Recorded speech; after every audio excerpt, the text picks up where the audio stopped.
No niin, tässä on nyt kuukausi odoteltu, että posti alkaisi ottamaan noita EUn ulkopuolisia lähetyksiä vastaan. Ei ole pystynyt Japanista lähettämään minulle sitä OEM-tiivistettä.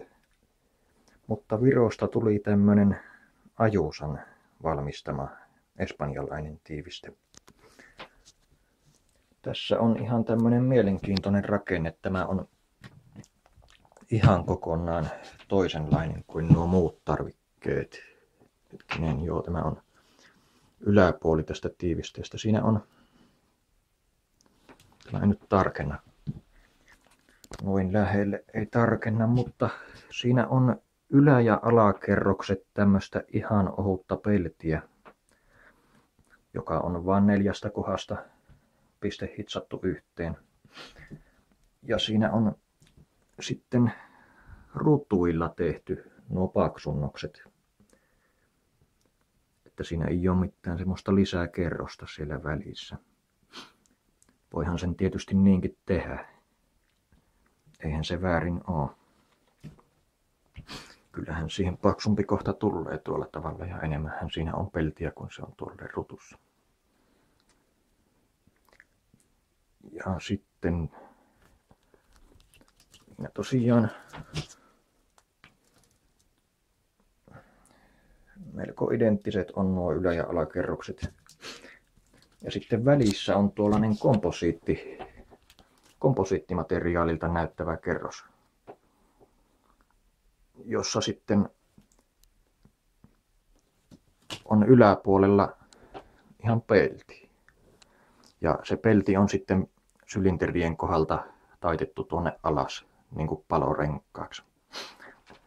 Eli se on ihan kokonaan toisenlainen rakenne kuin mitä muut tarvikevalmistajat tai edes Nissan itse käyttävät. Ajusalla on ihan oma rakenteensa siis. En tiedä vielä, että toimiiko se. Mitään semmoista pehmennystähän siinä ei ole tuossa esikammion kohdalla. Mutta jos se keskikerros on semmoista pehmeitä komposiittimateriaalia, niin eihän se silloin sitä tietenkään tarvihekaan. Kyllähän se kammio siihen uppoo, jos on upotakseen. Sitä arvostan tässä Ajusan tiivisteessä, että se rakenne on tuollainen, että sinne näkee sisälle ilman, että sitä tarvitsee rikkoa. Se on niinku tuommoinen avoimen lähdekoodin tiiviste. Ei tarvitse arvuutella, että mitä sinne moottoriin on sisälle laittamassa.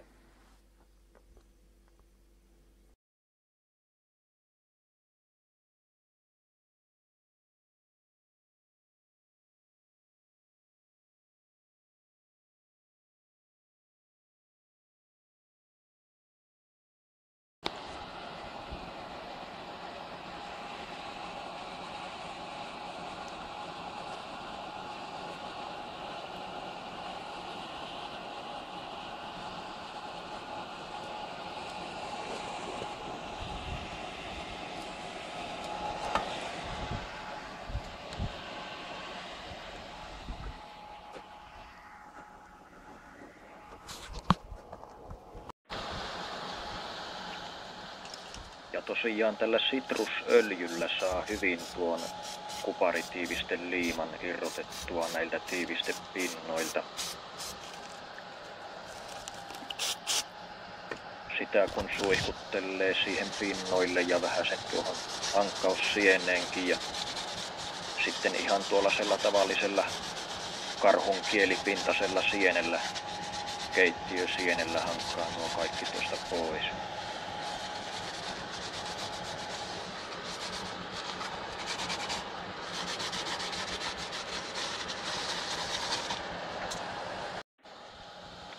Ja sitten pyyhkii ne paperilla, mitä siinä on sitä öljyä siihen jäänyt sienen jäljiltä. Niin paperilla pyyhkii ne siitä pois.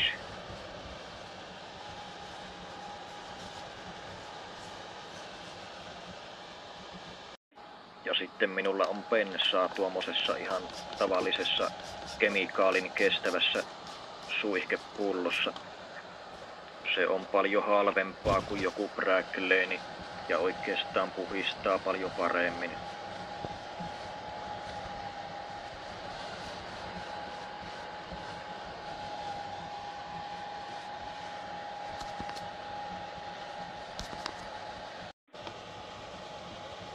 Ja sitten sillä bensiinillä myöskin nämä kierteet puhistuu hyvin. Ensiksi kun puhaltaa paineilmalla isoimmat roskat sieltä pois, niin sitten sen jälkeen sen kierteen reijän voi uudestaan täyttää bensiinillä. Ja sitten on hyvä olla, kun tämä on tämmönen välikoon kierre, johon ei oikein saa mitenkään helposti kierretappia mistään, niin vanha kannen pultti, josta viilaa vähän sen tuota kierrettä tuolleen pituussuunnassa pois, niin sillä sitten puhistelee. Sitä kun pyörittelee siellä, niin tulee aika hyvin puhtaaksi se kierre.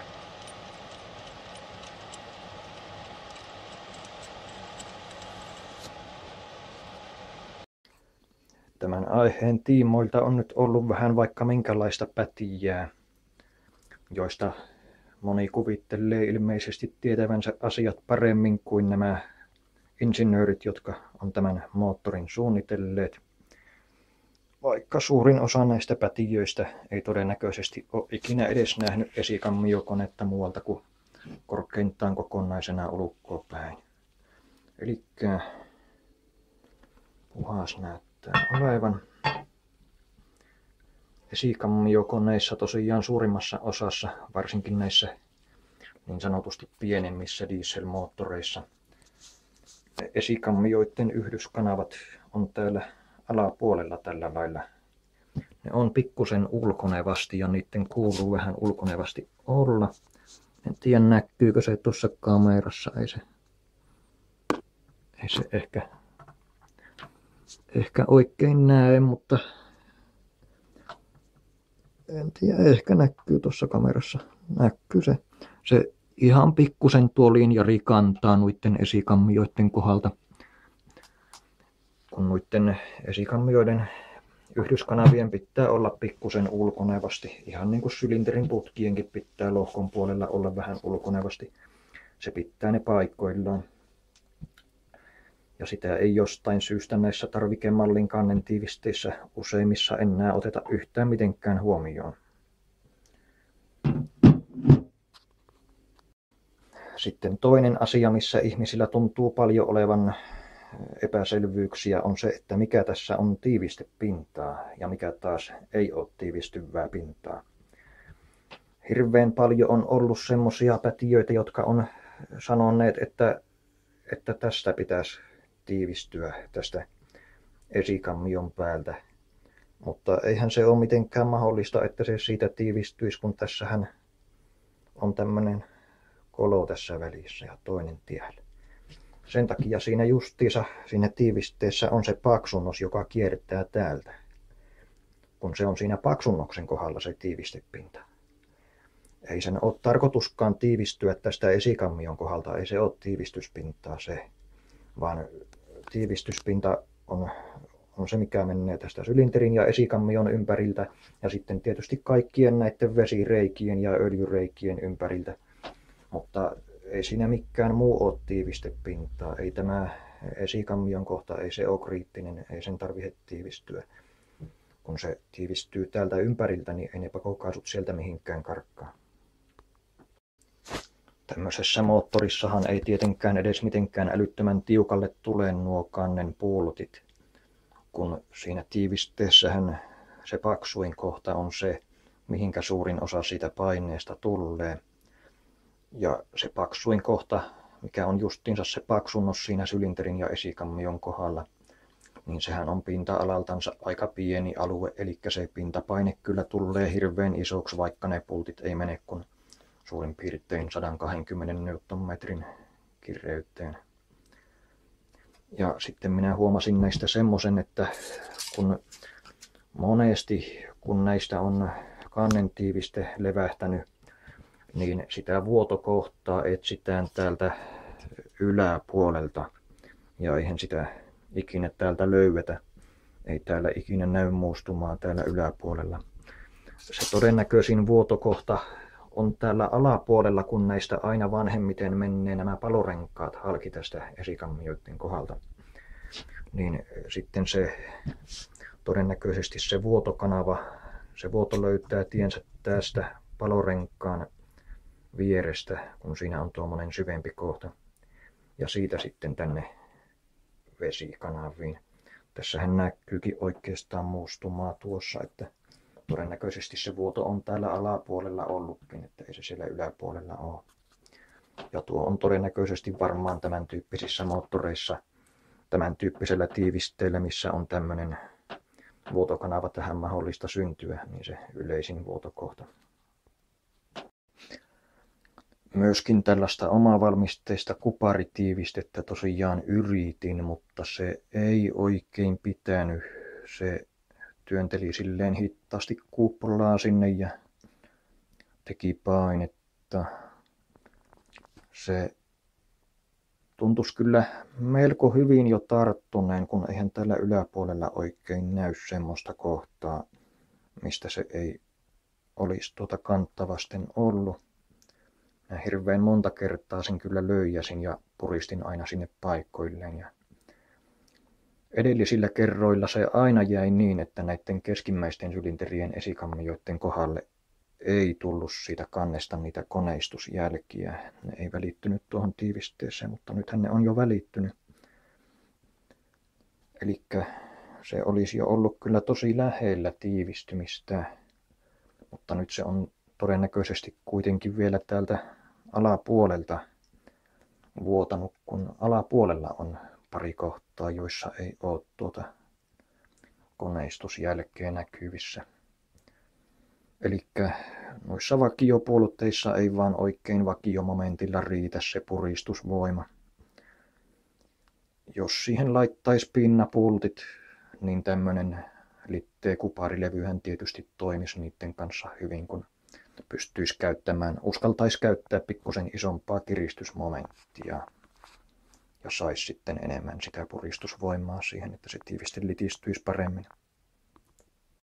Yksi asia, mikä minua vaan tässä ajusan tiivisteessä mietityttää, on se, että kun tuo on kuitenkin putkikone, niin siinähän on ne putket pikkusen koholla siitä lohkosta.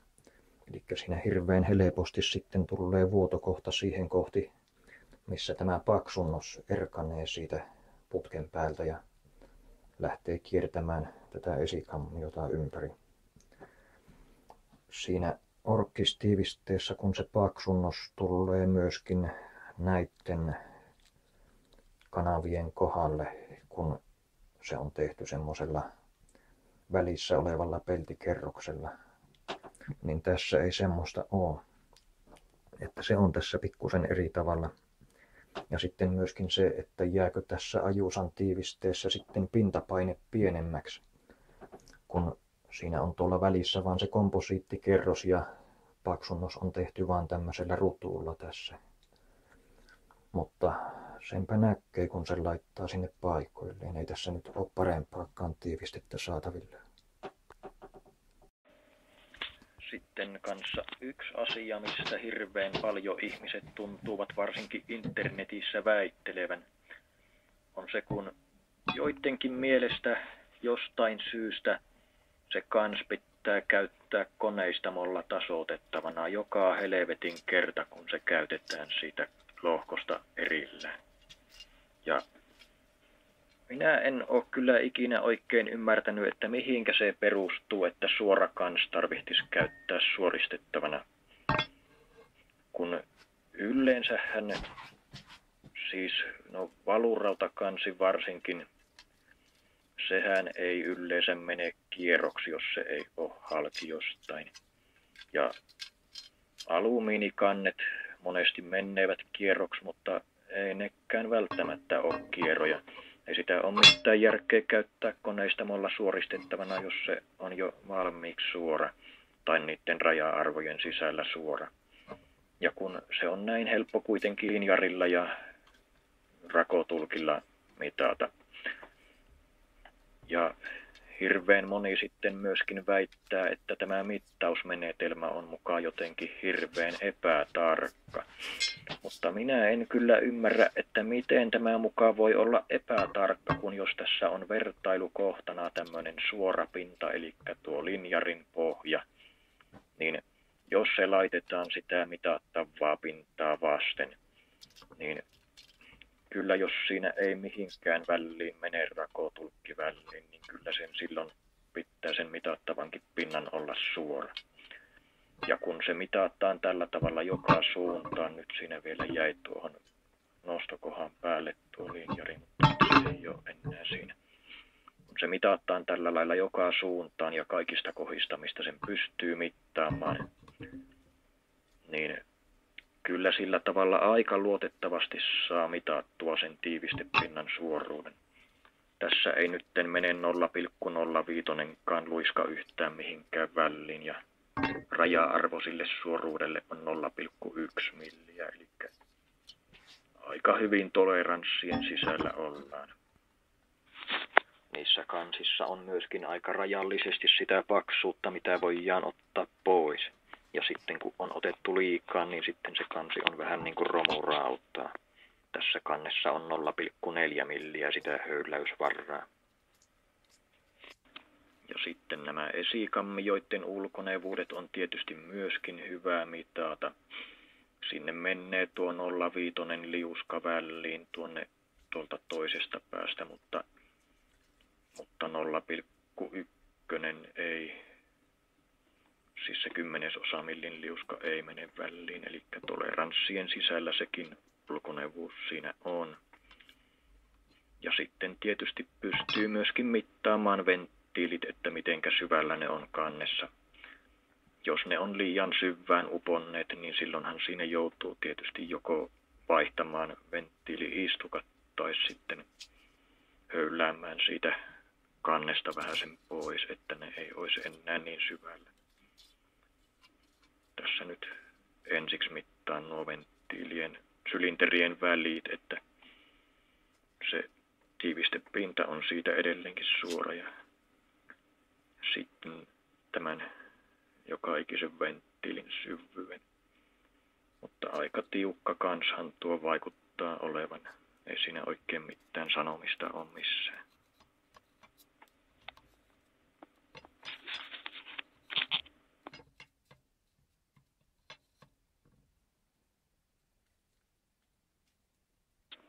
Ja sitten kanssa hirveän moni aina väittää, että kannen pultit pitäisi uusia joka ikinen kerta. Mutta eihän niitä tarvitse uusia, jos moottorin valmistaja ei sano, että ne venyy. Tietysti paitsi jos niissä on jotakin venymää havaittavissa, mutta eihän niissä normaalisti ole. Ja hirveän harvinaista on semmoinen, että moottorivalmistaja sanoisi, että pitää joka kerta vaihtaa pultit. Yleisempää on, että sille venymälle annetaan joku raja-arvo. Ja jos ne pultit on pittuudeltansa venynyt sen arvon yli, niin sitten niitä ei enää saa käyttää. Mutta aika harvinaista on, että joka kerta pitäisi vaihtaa.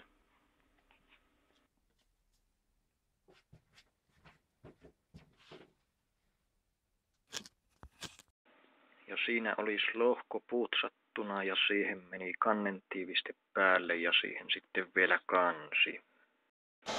Ja sitten otetaan pultti ja laitetaan siihen tuommoista mustaa molybdenidisulfidirasvaa kierteeseen ja kantaan ja sitten laitetaan pultti paikoilleen ja sen jälkeen se pyöritetään sormitiukkuuteen.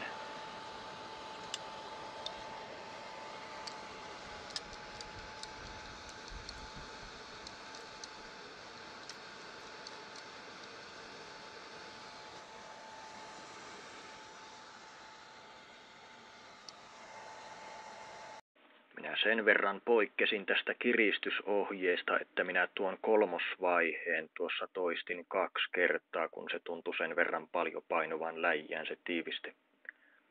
Muuten se olisi jäänyt aika löysälle.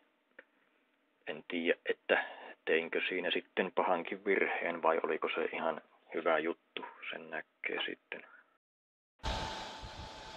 Tämmönen viisarimallinen momenttiavain on aika hyvä ja halpa. Siinä pystyy molempiin suuntiin tuon momentin kahtomaan ja pystyy momenttimittarinakin käyttämään. Ja se on tarkka, kun se perustuu siihen sen vääntövarren jousivakioon, joka tunnetaan aika hyvin. Siinä ei ole mitään jumittavia osia. Ja siinä olisi kansi kiristeltynä ja siihen ilmestyi työntötangot. Ja tässä vaiheessa on sitten hyvä vähän pyöräyttää moottoria, että tulee tuolta sylinterikannen öljykaavasta pois kaikki törky, mitä sinne kertyy.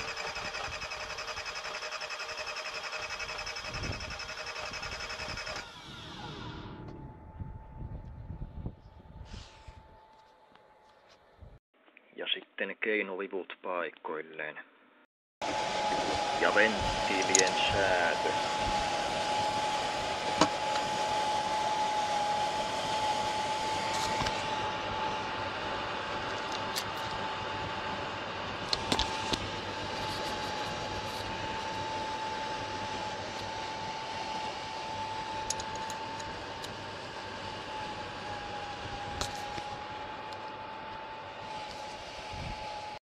Ja kuunnellaan, että onko puristuksia joka sylinterissä.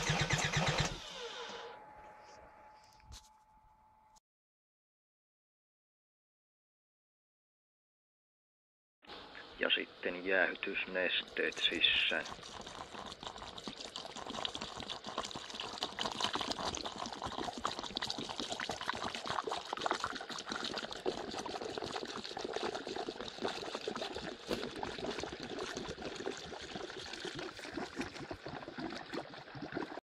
Ja sitten pistetään käyntiin ja aloitetaan jäähytysjärjestelmän ilmaaminen.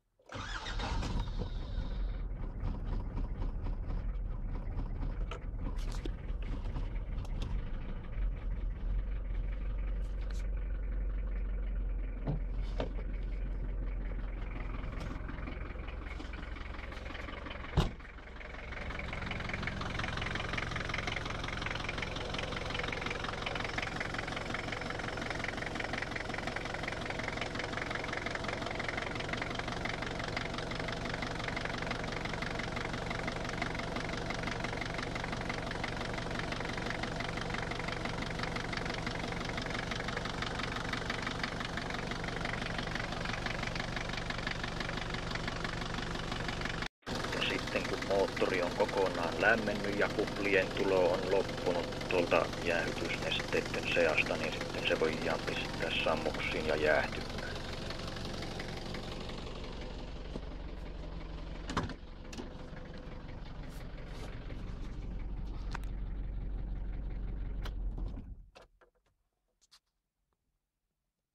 Ja moottoria jäähytellessä sitten voidaan pistellä paikoilleen tuommoiset osat, mitkä ei ole käynnissä pysymisen kannalta kovinkaan tarpeellisia ja joita ei ollut vielä tullut laitettua paikoilleen.